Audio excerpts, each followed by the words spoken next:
Hello? Hey man, what are you doing? Jerking off. You? Same, dude. Bro, this is totally not gay. Not at all. Hey, you wanna come over and smoke weed later? For sure, dude. Okay, bye. Bye-bye.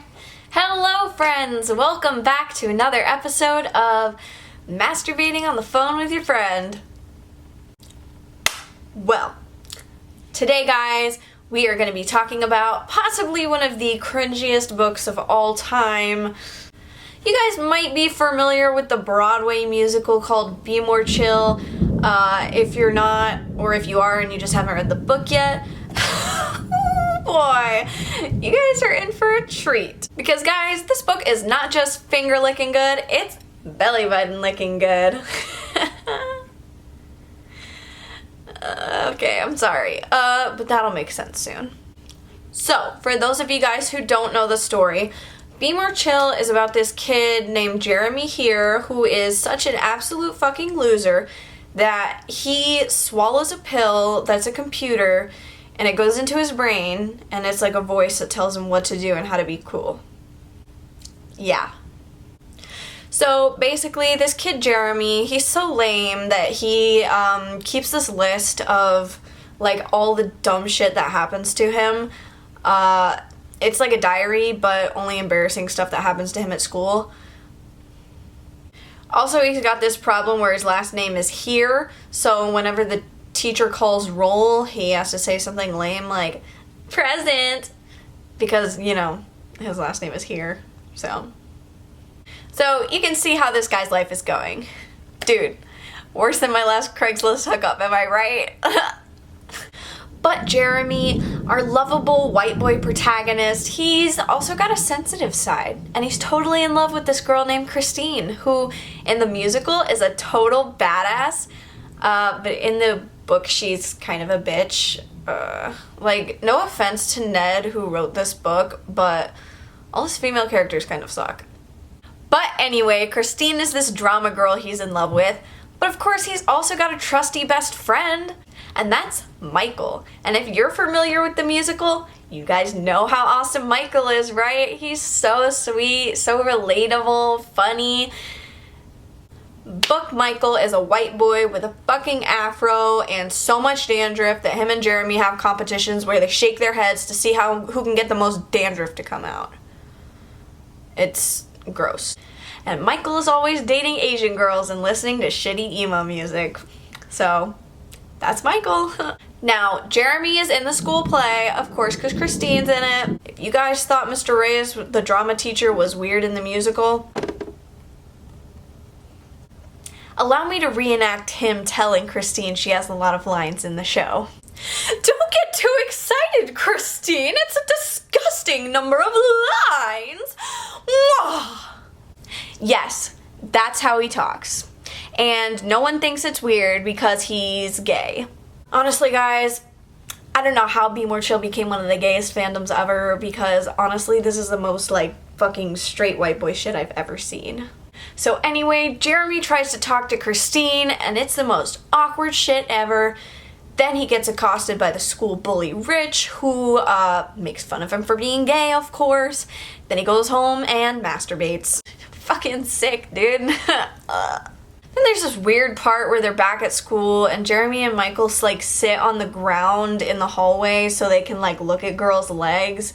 So they do that. I don't know. The three hottest girls in school walk by and Jeremy is, of course, a total fucking spaz. Then later he has this conversation with Christine about how girls never go for nice guys. They only go for guys who are rich and popular. That ain't it, Chief! Guys, we haven't even touched the tip of the iceberg. Remember how I said Christine was not that great in the book? There's this whole part where she talks about like slut-shaming girls for having sex, which is like super nice of her, right? Then, oh boy, it's the Halloween party, which is great. Lots of hot girls. Chloe is dressed as a cat.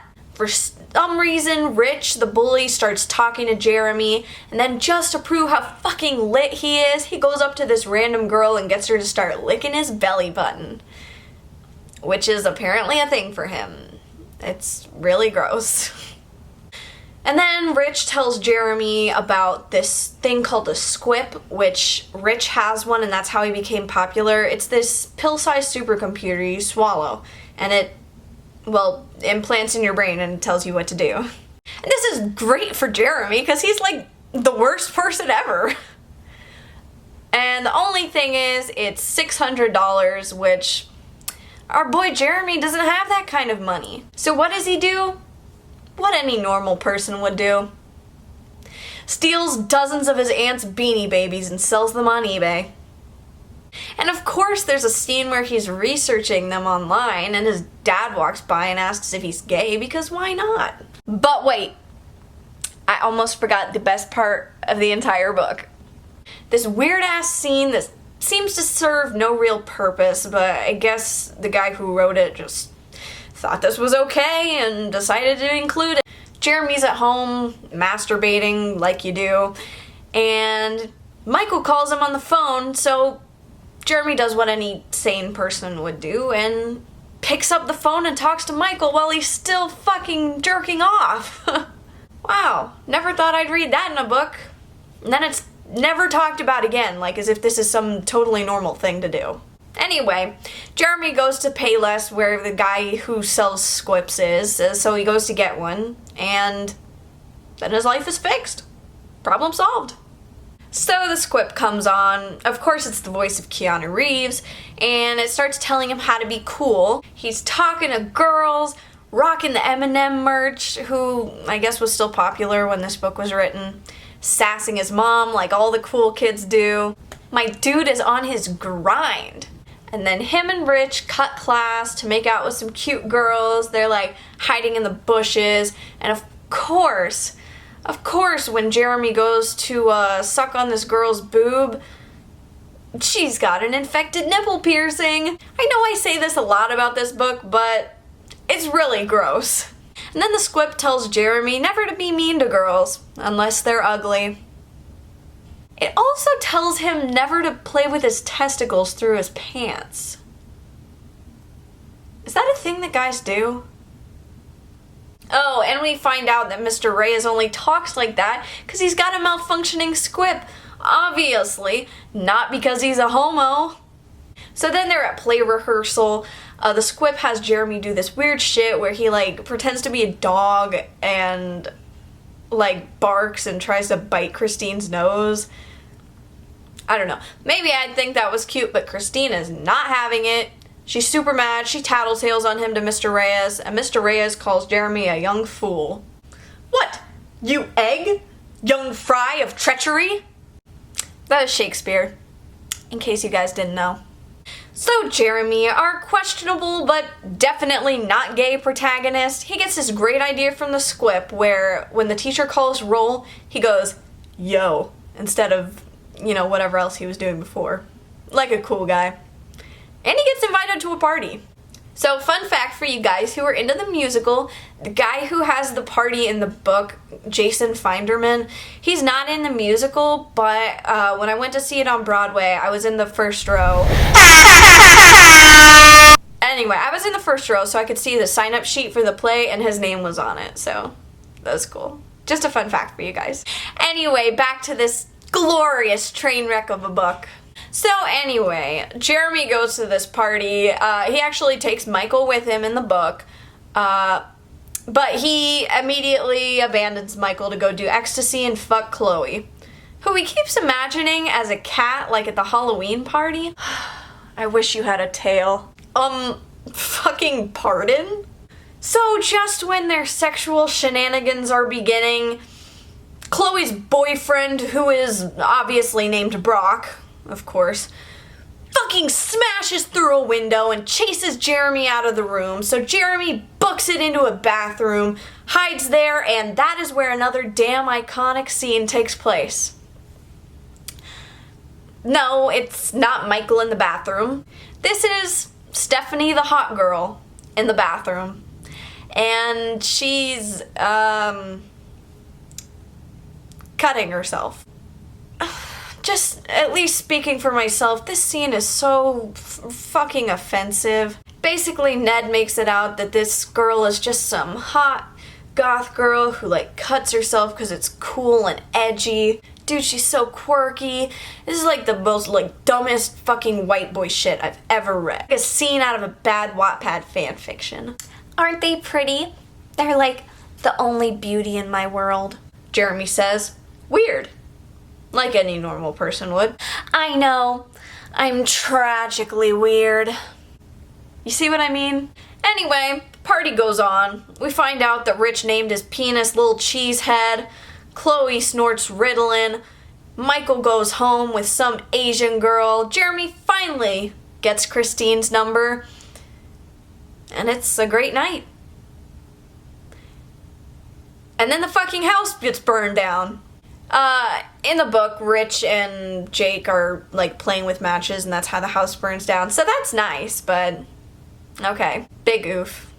So anyway, Jeremy's been acting like a dick to his parents this whole time, you know, like all the cool kids do. And they ask him what's going on, and Jeremy tells them the truth. So they send him to a therapist, of course.